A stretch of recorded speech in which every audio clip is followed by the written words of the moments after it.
We are continuing our developments this morning out of the Illinois State Capitol with the news out of the governor's office suspending pay for all the lawmakers, including himself.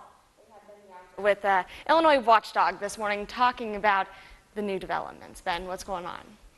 Well, the governor decided to have a press conference and play king up in Chicago, threatening to take lawmakers' paychecks until they deliver on pension reform. The only problem, lawmakers have already been paid for this month, and the comptroller says she's not even sure the governor can legally do that. She's asked for a review before the next paychecks go out in August. Now, this is all part of the ongoing pension stalemate that has happened at the Capitol, but the governor increasingly pushing lawmakers further away from him, lawmakers coming together. We may have something to consider by the end of the month.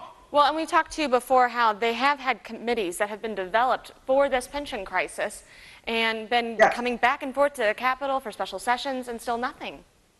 It's a long process. And when you're dealing with pensions, you're dealing with very intricate numbers. And anytime you make a little change, all right, we're going to have a cost of living adjustment at 1% of CPI. Okay, what about at 0.5% of CPI? Each time you make even the slightest change, you have to run the numbers each time for each plan. And running the numbers once takes about 3 weeks. The governor knew all of this when he called for this committee. He gave them such a short amount of time that he almost set them up for failure. Now, as lawmakers are saying all across the Capitol, the campaign season clearly has begun. The governor in re-election mode, and he's not so much running against Bill Daley or a possible Lisa Madigan. Pat Quinn is running against the legislature in his next bid to be governor of Illinois. Sure. And quickly, we haven't seen you since the news out of the concealed carry issue. Now we have, overridden the governor's mandatory veto on that. What's next?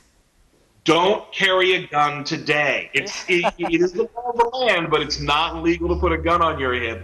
About 6 months from now, you can apply. Then the state police are saying it's going to take another 90 days. But the Illinois State Rifle Association and the NRA here in Illinois are going to go back to court. They say even that's too long of a wait. They want something faster. It's now just the process of moving through the steps. Good news, certainly by this time next year, people in the state who want to carry a gun will be able to. All right. Thanks so much, Ben. We enjoy you every Thursday. We look forward to seeing you next Thursday with what's to come with the Illinois State Capitol.